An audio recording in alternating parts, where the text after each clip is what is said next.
Sing Us a Song, You're the Piano Girl. Written by Lobotomy.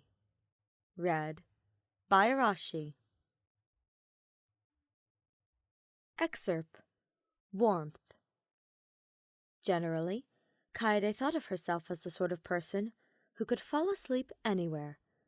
Thinking back, as she buried her face into the unfamiliar pillow, the faint scent of plastic surrounding her, as if the bedding had been freshly purchased and unwrapped expressly for her arrival, she could still remember the time her class orchestra had taken an overseas trip to New York 2 years ago.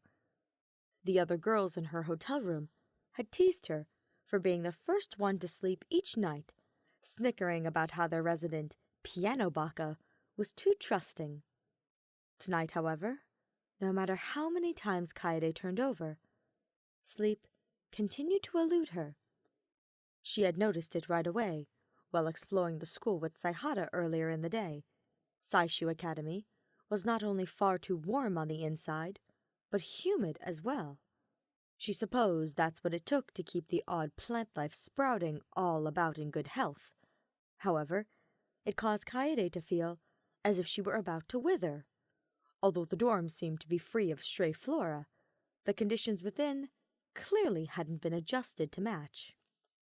To make matters worse, although their closets had been stocked with duplicates of the clothing that they had each arrived wearing, there was a notable lack of any pajamas. For a brief moment, Kaede considered shucking her sweaty clothing completely in favor of sleeping nude, if it weren't for how the nearby monitor unnerved her. There was something decidedly different about falling asleep surrounded by classmates than there was being directly in view of murderous teddy bear, even if he couldn't likely see out through it. There was nothing else for it, Kaede decided, slipping out from beneath the sheets. Some fresh air was definitely in order. However, as Kaede approached the courtyard, it quickly became clear that someone else had the very same idea. Good evening, Amami-kun. Oh, hey there, Akamatsu-san. He greeted her with a lopsided smile, just barely visible in the dim lighting. Couldn't sleep either, huh? He patted the empty seat beside himself on the bench, Kaede taking him up on the offer. Yeah, it's just so stuffy in the dorm, you know? She replied, making a fanning motion over her to emphasize the point, noticing only as she did so that the first 4 buttons of her blouse had been undone in a fruitless attempt to get more comfortable, tie and vest left behind in her room. Taking a glance at Amami beside her, Kaede decided that it would be less conspicuous to leave it be, rather than button back up again. It wasn't as if he could unsee her bra anyway. At least he was being a gentleman about it, she thought, taking notice of the way his eyes traveled downwards towards her hands instead. Oh, really? I like it warm, so I guess I never noticed. By the way... In one fluid motion, Amami managed to slide Kaede's hand into his own as he spoke. How are your nails holding up? They actually haven't chipped at all, Kaede replied, holding up her free hand to admire. Even though I got all sweaty before, that top coat you put on worked wonders. That's good to hear.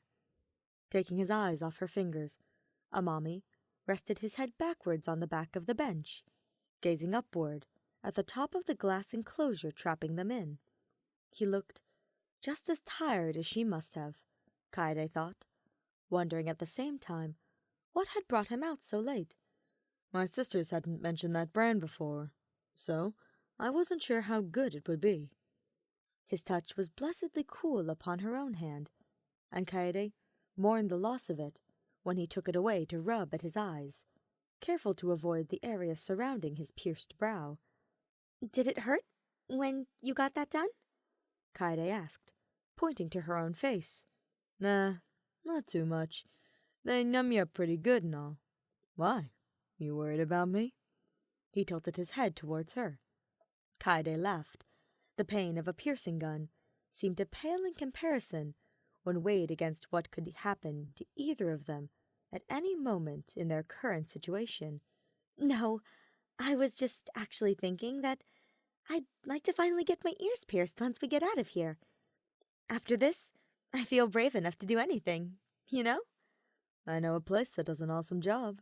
Amami smiled in approval. I'll take you there. Once we get out of here, I mean. It's a date then, Kaede said, before adding, if that's all right with you. I know you said that you weren't trying to pick me up before and all.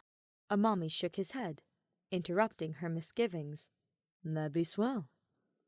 A comfortable silence settled over them, as Kaede reclined as well, staring up at their dome-shaped prison. A warmth spread over Kaede then, as she laced her fingers with his, and this time it was far from unwelcome.